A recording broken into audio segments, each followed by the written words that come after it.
আসসালামু আলাইকুম বন্ধুরা, আমি এখন আছি চমসুলাকিয়া গ্রামে। সেখানে যে যে পাগলা মসজিদে যে মহিলাটা কান্নাকাটি করছিল, আজকে তার বাড়িতে যাব আমরা। উনি কিসের জন্য কান্নাকাটি করছিল ওনার কাছে আমরা জানতে যাব। তো চলেন আমরা যাই। তো চলেন আমরা যাইতে পারি। এ ভাই, পাগলের বাড়িটা কোন জায়গায়? এই যে ভাই, যে বাড়িটা, এই যে সামনে বাড়িটা, এই বাড়িটা ভাই সামনে বাড়ি।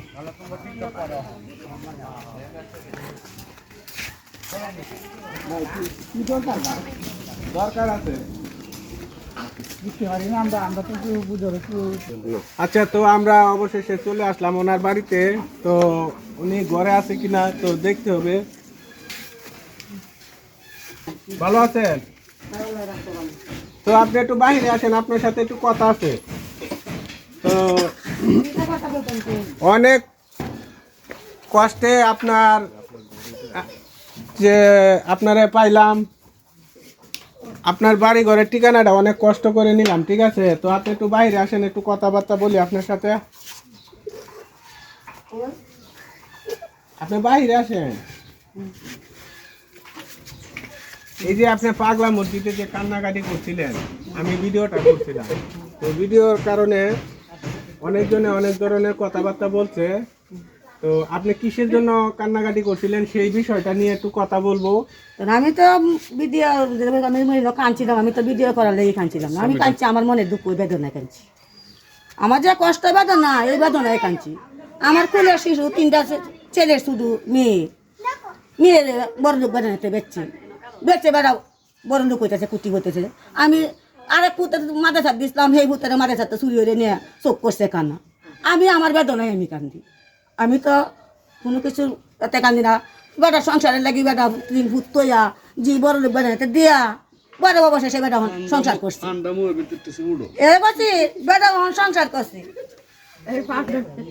সংসার করে বেটা আমার মত করে যে বেটার মতো বেটা শান্তি আছে। তখন আমি বনবাসা বুকলে আমি আছি। এই যে কারণে সব শেষ হয়েছে। বড় লোক বেড়ানে চারুয়ারে জানা তো কামরুলিয়ারা হেরাই নিয়ে আমার এই সর্বনাশ করছে। আমার সংসার যে ভাঙছে এর সংসার জাল্লায় ভাঙে না। এই বাচ্চা এই আমার জোড়া ভাঙছে, আমার জোড়া যে ভাঙছে এর জোড়া জাল্লা আল্লাহ যে ভাঙে না। আমার কথা একটাই, আল্লাহ দরবারও আমি রাত 24 ঘন্টা আল্লাহর কাছে এই কান্দি যে আমার সংসার যে ভাঙছে এর সংসার জাল্লায় ভাঙে না। আমার জোড়া যে ভাঙছে এর জোড়া যে কথাই ভাঙে না। আমার এই আল্লাহর কাছে করিয়াতি আমার জিরে বড় লোক বাড়ানে নিচে কামরুললে সারুয়ারে নিয়ে আজ আমার সব শেষ করে দিছে। আমার সংসারও শেষ, আমার জোড়াও শেষ, কানাও করছে। আমার এই ইতিহাস 4টা 5টা মামলা করছি। মামলা করে আমার কেমত নাই। হেরা শক্তির জোর আছে, টিহার জোর আছে, আমার কিচ্ছু করার কেমত নাই। শক্তির অজুর নাই, আমার টিহার অজুর নাই। মামলা করে মামলা কুলাইতে না, উকিল বন্ত কিনেলা। তখন আমি বাচ্চা উদ্ধার করাম কেমনি? দর্শক, আমার উকিল সহ কিনেলা। দর্শক, আমি মামলা করাম কি কইয়া? আমাদের এই দুঃখিনী মায়ের কথাগুলো আপনারা শুনলেন। আমার মায়ের 10 জনের সামনে আমার একই অনুরোধ, আমার মেয়েরে উদ্ধার করে দেখ। আমার সংসার কিভাবে হ্যাঁ সংসার করে ব্যাগ করে সুখের লাগে, শান্তির লাগে। আমার এইটা 10 জনের কাছে আমি এই বিচার প্রার্থনা চাই, আমার মেয়েটা আমার উদ্ধার করে দিই। আচ্ছা, ঠিক আছে। আমার সংসারে আমার দর্শক, কি করে শান্তিতে তাই আসু তাই আমার এটা দেহ যে 4টা সন্তান। বিষয়টা হচ্ছে উনি একজন দুঃখিনী মা। ওনার সেই বাচ্চাটা, ওনার স্বামী ওই বাচ্চাটাকে পালক বা বিক্রেতা মানে যেটাই হোক করছে, ঠিক আছে? এর জন্য উনি একজন মা, যে কোনো কিছুই মায়ের একটা এই যে 4টা সন্তান, এই যে ওনার 4টা সন্তান, এই যে আরেকটা বাচ্চা, 3টা ছেলে, 3টা ছেলের মধ্যে একটা মেয়ে। এই মেয়ে বড় লোক বাড়ি নেতে বেচিয়া নেওজি গাওয়ানরা হেরোজি গানিয়ার বোনের কই দিছে। তোমার বোন কই? বাবা বেচেছে। ও তোমার আব্বা বিক্রি করে লাইছে? ও আরে অনেক কষ্টের বিষয়। তো সাধারণ এই যে বাচ্চাটাও বলতাছে যে ওর বাবা বিক্রি করে দিতে। তো আমি দেশবাসীর কাছে একটা আবদারই করি, আপনারা দ্রুত গতিতে আমার এই ভিডিওটা আপনারা শেয়ার করবেন। যে একটা গরিব মানুষ তার দুঃখটা প্রকাশ করছে, এটা হলো সবচেয়ে বড় কিছু। এই যে পাগলা মসজিদে উনি কান্নাকাটি করছিল, উনি সেই মহিলা। তো আপনারা কথাগুলা শুনে যাবেন, দেখে যাবেন যে উনি কি বলছে। তো আমি সাধারণ মানে আমার এতটা জ্ঞান বুদ্ধি নাই বা আমি এত কথা গুছায় বলতে পারি না, কিন্তু সেদিন আমি ভিডিওটা করছিলাম। ভিডিওটা করার জন্য অনেকে আমাকে অনেক ধরনের কথা বলছেন, তাতে আমার কোনো আপত্তি নাই, কিন্তু আমি মানে আমার আবেগটা ধরে রাখতে পারছি না। কারণ একজন মা, সে তো মায়ের জাতি, একজন মায়ের জাতি দুজো কান্নাকাটি করে, তে এই জায়গায় যে কোনো মানুষ দেখলে তারও একটু আবেগ ইয়া করে, তার কারণে আমি নিজেকে কন্ট্রোল করতে পারছি না, তার জন্য আমি ভিডিওটা করছিলাম। তো আজকে সব কিছু তো জানতে পারলেন যে উনি কিসের জন্য এই মসজিদে যাওয়া হয়েছিল বা কেন কান্নাকাটি করছিল। তো আপনার আচ্ছা, আপনি ওনার কি হন? ওনার মেয়ে মেয়ে উনি আপনার মেয়ে? মেয়ে।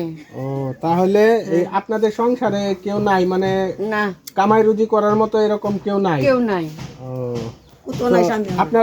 আপনারা তাহলে অনেক কষ্টে দিনকাল যাইতেছে না? কষ্টের দিন কাল যাচ্ছে। তো আপনার মেয়ে যে এই ধরনের অবস্থা, আপনি জানেন যে ওনার যে এইভাবে চলতেছে, যে ওনার যে বাচ্চা ছিল চারটার মাঝে একটা বাচ্চাকে বিক্রি করা হয়েছে, এই বিষয়ে আপনার মতামত কি? মতামত আমরা বাইরে কেমন নাই বেঁচেছি মামলা করে তুমি উত্তর কথা। অনানেরা বীজ করে কটারুন তো বীজ করে দিব।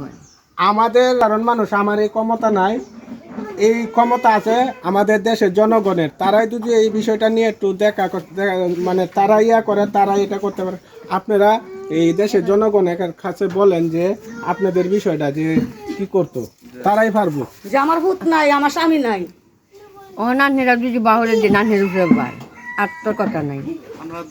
আনের 10 জনের কাছে কই আনেরা মেয়ে ধরে বাঁচিয়ে দেবেন, তাও তা সংসারটা ফিরাই দেয় না একটা বই। এই জি বেচছে শোনায়া, এই যে তোমার যে বোনটা ট্রেনে বেচ চালাইছে, তুমি কি তা চাও? বোনেরা চাও, ফিরত চাও? আচ্ছা, তে একটা পরিবারে যদি কোনো ধরনের একটা হয়, সবারই এই অবস্থা থাকে, তো বিষয়টা অনেক দুঃখজনক। তো প্রিয় দেশবাসী, তো আমি চাই আমার এই ভিডিওটা আপনারা দেখবেন, দেখলে পরে আপনাদের মতামত ও সব কিছু জানাবেন। তো ভিডিওটা এই পর্যন্তই রইল। সবাই ভালো থাকেন, সুস্থ থাকেন। আসসালামু আলাইকুম।